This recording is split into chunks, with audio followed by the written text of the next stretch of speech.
Bienvenue dans l'arène. Aujourd'hui, on assiste au choc des titans, au combat des géants allemands. BMW contre Mercedes. Une seule couronne pour le roi des VUS de luxe. Alors, qui va l'emporter? La question, elle est simple. Elle est directe, elle est brutale. Entre la machine de Munich et le palace de Stuttgart. Qui est le vrai roi de la route en 2025? On va le découvrir. Tout de suite. Premier round, on pose les bases. Sur le ring, ce ne sont pas juste des voitures. Non, ce sont des déclarations de pouvoir sur 4 roues. Que le combat commence. Et attention, ce n'est pas moi qui le dis, c'est SUV Hub Kenya qui le confirme.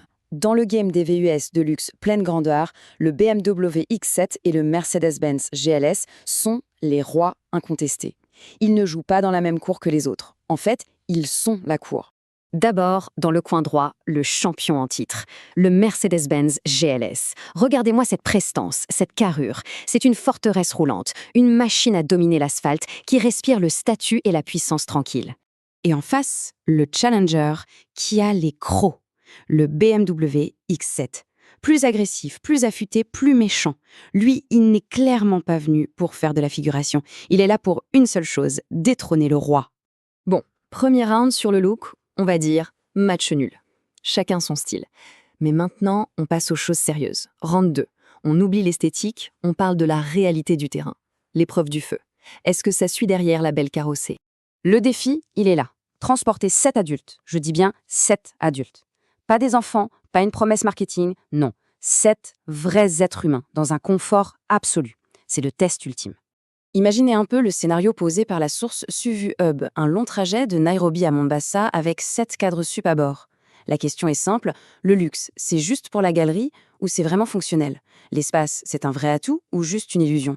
Mais attention, voilà le piège, le talon d'Achille que les deux partagent, ce fameux système hybride léger de 48 volts. Sur le papier, c'est de la haute technologie, sauf que la source kenyane nous alerte, une seule défaillance sur ce système et c'est fini. Terminé, le véhicule est cloulé au sol. Un chaos technique qui peut coûter très très cher, un risque à ne surtout pas ignorer. Ok, on a vu la vulnérabilité technique partagée. Maintenant, on entre dans le combat principal, le main event. Round 3, la guerre technologique. Ici, on ne parle plus de chevaux-vapeur, on parle de puissance de calcul, d'intelligence. C'est là que la vraie bataille de 2025 se joue. Et là, c'est deux mondes, deux philosophies qui s'affrontent. D'un côté, BMW. Eux, c'est la simplicité qui cache une intelligence folle. De l'autre, Mercedes. C'est le grand spectacle, le théâtre. Mais est-ce que c'est vraiment pratique au quotidien? Et l'exemple parfait, le voilà, l'hyperscreen de Mercedes. C'est un mur d'écran, littéralement. Le facteur wow est total, on ne peut pas le nier. Mais la vraie question, c'est est-ce qu'on n'en fait pas un peu trop? Est-ce que tout ce show ne finit pas par devenir une distraction? La différence continue avec l'intelligence artificielle. L'assistant BMW est décrit comme un partenaire qui apprend, qui s'adapte à la conduite. Celui de Mercedes, il est très, très capable, mais il est plus dans l'exécution. Il attend les ordres. L'un est un copilote discret, l'autre est une star de scène. Côté conduite autonome, ok, point pour Mercedes. Ils ont été les premiers à légaliser le niveau 3. C'est un fait. Avantage Stuttgart. Mais BMW joue une autre carte. Leur assistance est là pour aider, pour sécuriser, mais elle laisse le plaisir et le contrôle au cœur de l'expérience. Deux stratégies différentes. Et après cette bataille acharnée sur la tech, le verdict des experts tombe. Il est clair, il est net. En 2025, BMW est légèrement en avance. Voilà, c'est dit. Pas grâce à un seul gadget, mais grâce à une intégration plus intelligente, plus centrée sur celui qui conduit. On y est, le moment de vérité, le verdict final. On a tout pesé, la présence, la praticité, la technologie, tout a été mis sur la table. Il est temps de déclarer un vainqueur.